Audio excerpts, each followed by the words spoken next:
Não sei nem por onde começar esse vídeo. A gente vai falar, né, do jogo do Santos jogando em casa, mais uma vez, e empatando. Um jogo onde a gente basicamente tinha tudo para sair com os 3 pontos e não conseguiu. Bora!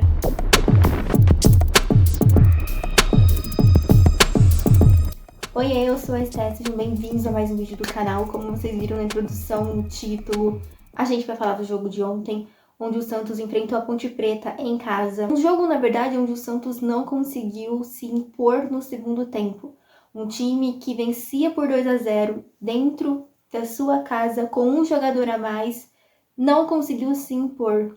O Carille optou por recuar a equipe e o que a gente viu foi a Ponte Preta, com toda a sua valentia, fazer 2 gols e empatar o jogo ali bem no final. É claro que teve erros do Santos, mas isso não vem ao caso porque erro do Santos a gente tem basicamente todo jogo, né? Todo jogo. Mas vamos começar falando então. O Santos foi com algumas alterações ali no primeiro tempo. O Jair, por exemplo, não foi relacionado para a partida porque estava totalmente envolvido naquela negociação com o Porto. Na negociação não, né? Naqueles rumores do interesse do Porto nele, mas no fim tudo esfriou e muito provavelmente isso não vai vir a acontecer por enquanto. Então o Basso foi titular, o Basso fez ontem também o gol dele, um gol muito bonito por sinal, segundo gol do Santos na partida. O primeiro gol veio do Juliano também.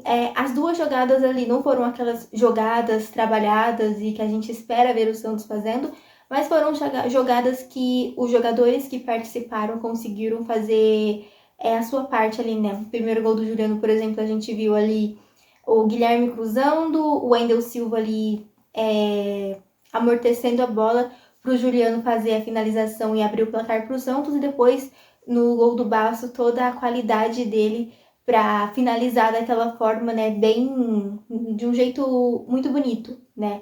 Não foi um gol, não foi uma virada fácil que ele fez ali, mas ele conseguiu fazer o gol. E quando eu vi esses 2-0, gente, eu confesso para vocês que eu falei, bom, finalmente um jogo onde a gente saiu na frente do placar. Agora a gente precisa controlar essa partida porque a gente tá em casa, né? Não vai ser tão difícil assim, eu imaginei.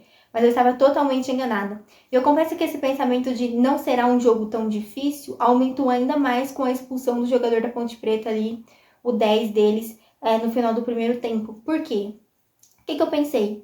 Bom, com um jogador a mais e 2-0 no placar, não é possível que o Santos vai fazer caquinha nesse jogo.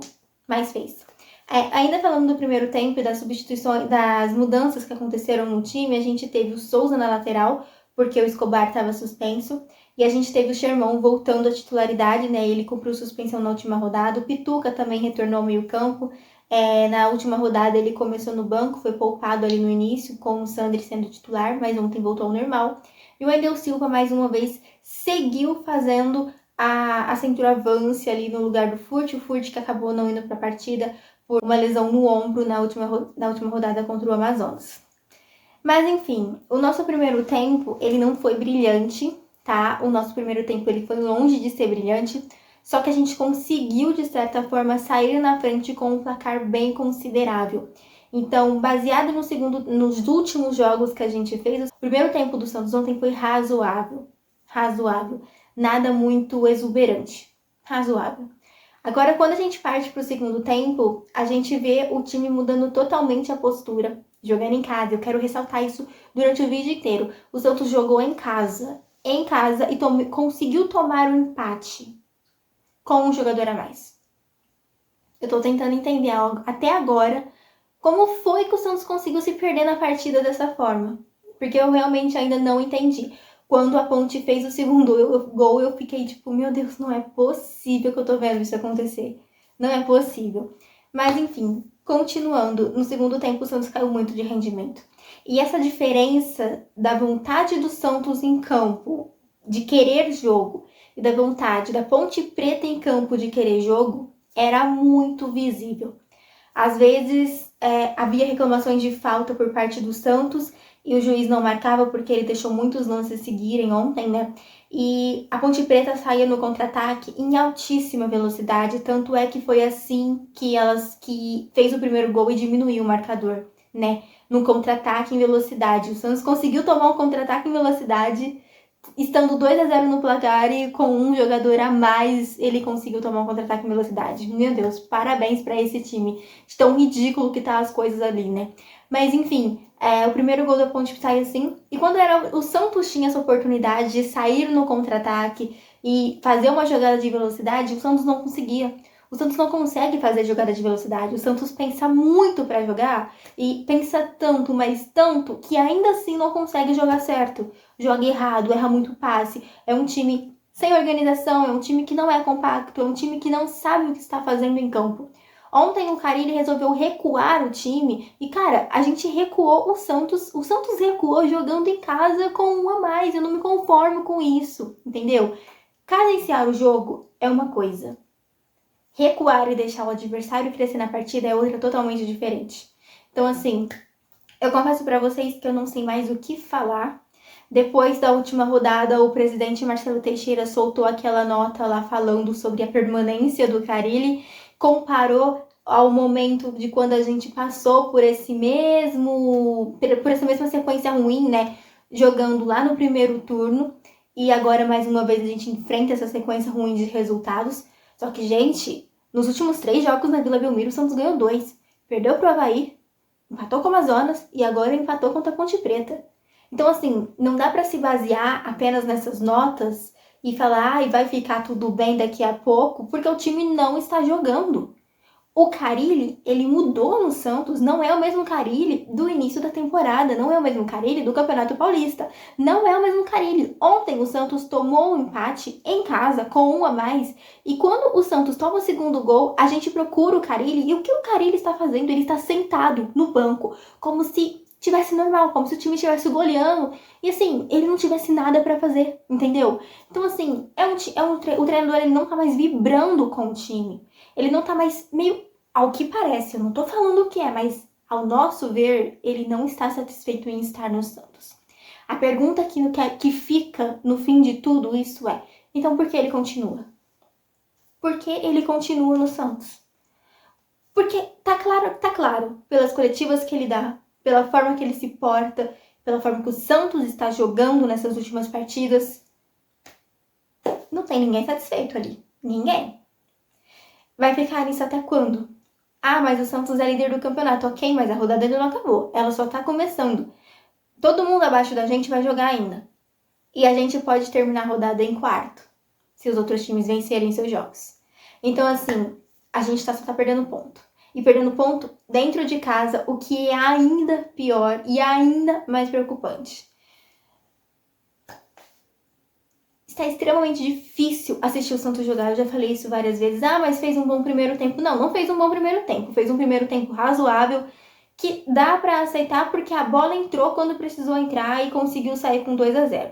Mas se não fossem algumas dessas jogadas, né, tipo o bom domínio e a finalização do Baço e o Juliano sendo totalmente oportunista ali, estando no lugar certo na hora certa, o jogo teria terminado no primeiro tempo 0-0. E aí? Me fala. O que seria o segundo tempo com essa queda de rendimento do Santos sempre que parte para o segundo tempo? A gente teria perdido mais um jogo em casa? Eu não sei porque a gente não pode se basear no se, né? E se? Não vamos nos basear no e se. Mas, ainda assim, fica aquele questionamento, fica aquela pulguinha atrás da orelha, porque a gente já viu isso acontecer em outras oportunidades na temporada, a gente já viu isso acontecer em outros jogos recentes, entendeu? Então, assim, muito difícil defender o time, muito difícil defender o treinador, muito difícil defender a presidência, defender a diretoria do Santos nesse momento. Muito difícil.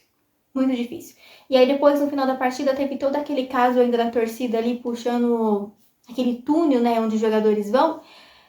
Vai ficar ainda pior, porque a gente sabe que quando se trata de punição, pro Santos, as punições sempre são severas.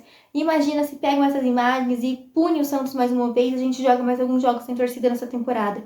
A gente já ficou no início da competição alguns jogos sem torcida e foi muito difícil. Então, assim, eu sei que tá todo mundo de cabeça quente. Eu sei. Só que a gente tem formas de protestar pacificamente sem prejudicar o time futuramente, entendeu? É extremamente possível fazer isso. Mas, enfim, difícil, gente, difícil. Tá difícil defender qualquer pessoa ali desse time. Qualquer pessoa, em qualquer categoria, em qualquer modalidade, tá muito difícil. Enfim, comenta o que vocês acharam dessa partida. Eu nem falei do segundo gol que a gente tomou, né? Naquela falha ali do Rodrigo Ferreira, que acabou entrando no segundo tempo. Esqueci de comentar sobre isso, porque eu tô tão desanimada que vocês não têm noção.